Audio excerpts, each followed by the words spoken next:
कथा भाई तीर्थ जी की। शहर होशियारपुर की बात है कि उस शहर में भाई तीर्थ नाम का एक किसान रहता था। वह सुल्तानिये के बड़े आगू थे। उनके घर सरवर का पीर खाना भी बना हुआ था। उसे मज भी कहते थे, जिसका अर्थ हिंदी में भैंस है। यह आए साल निगाहे सरवर पीर की यात्रा के लिए भी जाया करते थे। ये गांव के बड़े चौधरी थे। उस समय उसके पास इतनी धन दौलत थी कि दूर दूर तक इसके नाम की धूम मची हुई थी। इसके गांव का नाम कंग था, जिसका जिला होशियारपुर पड़ता था। यह हर वीरवार पीर खाने में मीठा रोट चटाते थे।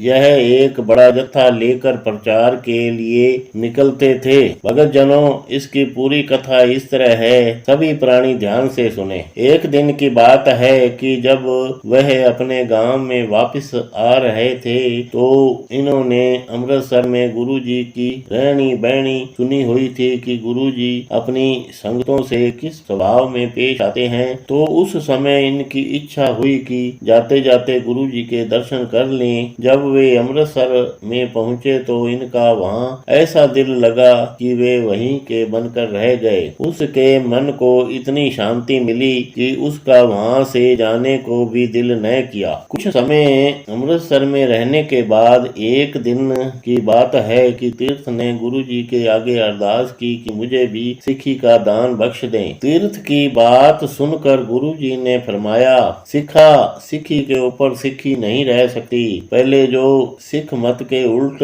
है उसका त्याग करके आओ, उसके बाद आप सिक्खी निभा सकते हैं। उसके बाद तुम गुरु के लड़ लग सकते हैं और सच्चे मार्ग पर चलने का रास्ता मिलता है। इस मार्ग पर चलने वालों को आम लोगों की नाराजगी सहन करनी पड़ती है। अगर सिक्खा इस तरह की कुर्बानी सहन कर सकते हैं तो वे पूरे सिक्खी पर चल सकते हैं और उन्हें किसी प्रकार की कमी भी नहीं आती। तीर्थ गुरुजी के इतने वचन सुनकर घर आ गए। घर आकर उसने सबसे पहले अपने घर पर बने हुए पीर खाने को उखाड़ दिया और सखी सरवर की पूजा करनी बंद कर दी। ऐसा करने से गांव और आसपास के इलाके में इसे कई तरह की मुसीबतें सहनी पड़ी। इतना सब कुछ करके तीर्थ दोबारा अमृतसर आ गए। इसके लिए उसे बहुत विरोध का सामना करना पड़ा, परंतु उसने इसे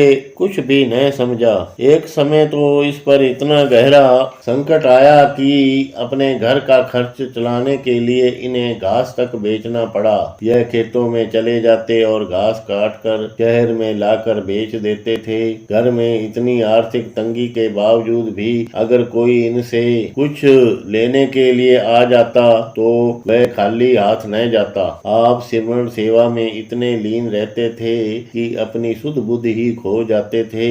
वह सुबह उठकर कथा कीर्तन सुनने के बाद साहिब की घोड़ियों के लिए घास ले आते। घास ले आने के बाद वह जंगल में चले जाते और वहां से लंगर के लिए लकड़ियां काट कर ले आते थे और उसके बाद वह सारा दिन लंगर की सेवा करते रहते थे। एक दिन की बात है कि गुरु अर्जन देव जी ने आपसे पूछ ही लिया कि आप रोटी कहाँ से खाते हैं। तो तीर्थ जी ने कहा, गुरु जी, गुरु के लंगर घर से ही खाता हूँ। तीर्थ की यह बात सुनकर गुरु जी ने कहा, फिर तो मजदूरी ही हो गई। यह कौन सी सेवा है जो तुम गुरु घर के लिए लकड़ी लेकर आते हैं तो उसका लंगर ही खा लेते हैं। इस तरह तो यह मजदूरी ही हो गई है। उसके अगले दिन तीर्थ पहले खेतों में जाकर घोड़ों के लिए घास ले आए। उसके बाद वह जंगल में चले गए और वहां से लकड़ी ले आए। वह प्रसादा संगत की जूठी पतलों में से उसे जो भी कुछ मिलता वह ही खा कर रह जाते थे।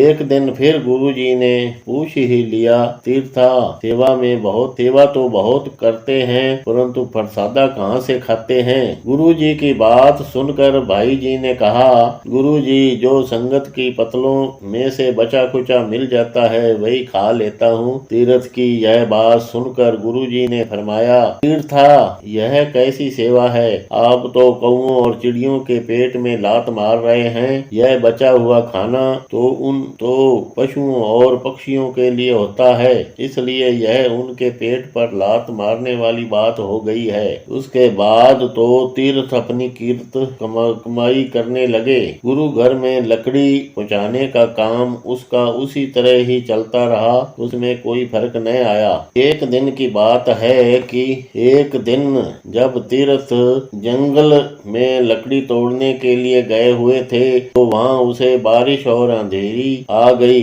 उस समय वह लकड़ी तोड़ कर आ रहे थे, उसके सिर पर लकड़ी का बंडल था। वह अंधेरी की चपेट में आ गए और रास्ते में एक कुआं था, वे उस कुएं में गिर गए। कुएं में गिरते ही उसने लकड़ी के बंडल को अपने सिर पर रख लिया और उस वाणी का जाप करने लगे। काफी देर तक जब तीर्थ लकड़ी लेकर गुरु घर नहीं आए तो सारी संगत में बेचैनी छा गई कि वे अभी तक जंगल से नहीं आए हैं। जब इस बात का पता गुरुजी को चला तो उसने काफी सिखों को जंगल की तरफ भेजा। सिखों ने जंगल में जाकर उसे ढूंढने लगे। जब सिख ने एक कुएं में जाकर देखा, उस कुएं में किसी के जाप करने की आवाज आ रही थी, तो सिख वहां जाकर क्या देखते हैं कि तीर्थ ने सिर पर लकड़ी का बंडल उठाया हुआ है और प्रभु का सिमरन कर रहा है।